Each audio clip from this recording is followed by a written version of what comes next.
We all know what they say. People hate on Gen Zs because apparently we have no social skills and whatnot. But here I am to help you display professionalism in your interview, no matter whether or not you're Gen Z, millennial, Gen X, boomer, whatever generation you are, here are some tips to help you show professionalism in interviews. And by this point, I have already assumed that you have done some research on the company to know their company culture enough. So the first tip is to dress according to company culture.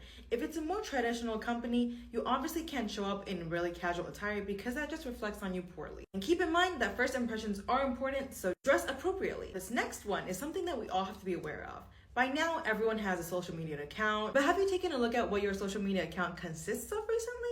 Sometimes hiring managers and recruiters will look through your social media profile, so make sure to keep those on point. And since this is an interview that you're preparing to go to, I would also like to assume that you've already rehearsed your interview, because this next tip has to do with how you communicate. You want to put energy into respectful communication, and that means articulating your thoughts clearly, paying attention to your body language, and taking social cues from the environment around you. So the more prepared you are for your interview, the more you'll be in control of any unexpected situations that happen during the interview. And lastly, this is probably the hardest tip, but also the easiest tip: be yourself. Now, more interviews are valuing authenticity, and in an interview state, it's more conversational than you might think. It's really about seeing who you are as a person and what your personality is like. Because let's not forget, the reason that you're there is because your resume has impressed them enough for them to offer you an interview. Take a deep breath because you've got this.